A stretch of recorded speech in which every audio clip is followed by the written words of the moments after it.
Martha కూడా మారిపోవడం మనం చూస్తాం. హర్రి వద్దు. ఇక మూడోది ఏంటి?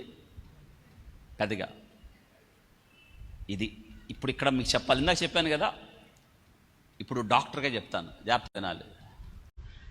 కూర ఎలా చేసుకోవాలో చెప్తాను, జాగ్రత్త వినండి. ఏం చేసుకోవాలి?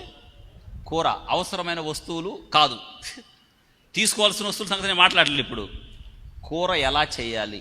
మీ కూరలో ఆ దినాన దేవుడు నోవహుకు చూపిన జలప్రళయం తర్వాత ఇంకెన్నడూ నాశనం కలగదని ఆకాశంలో ఏం చూపించాడు?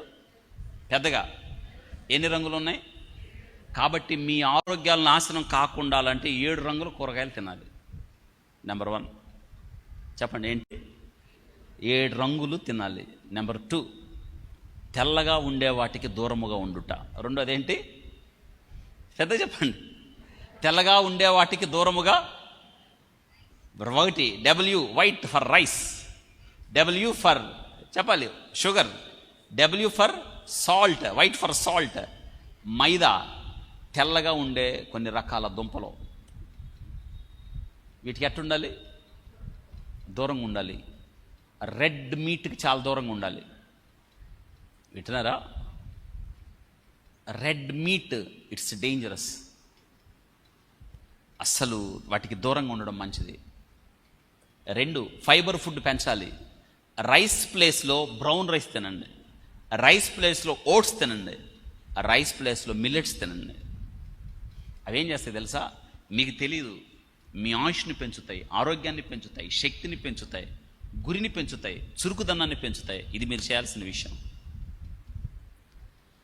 మనం ఏం చేస్తాం తెలుసా?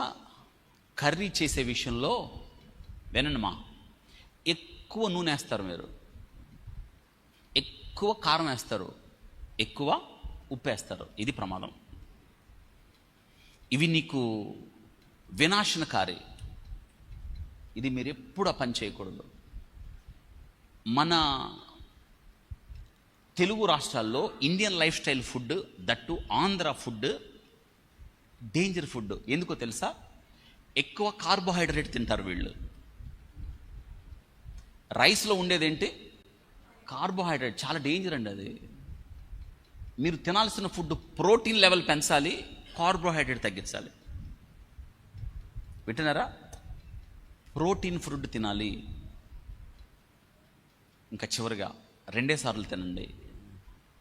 ఇక చివరిగా వారానికి ఒకసారి ఫాస్టింగ్. ఇలా మీరు చేయగలిగితే మీరు అనుకుంటున్నారే ఎక్కువ కాలం బ్రతకాలి అని, బ్రతుకుతారు.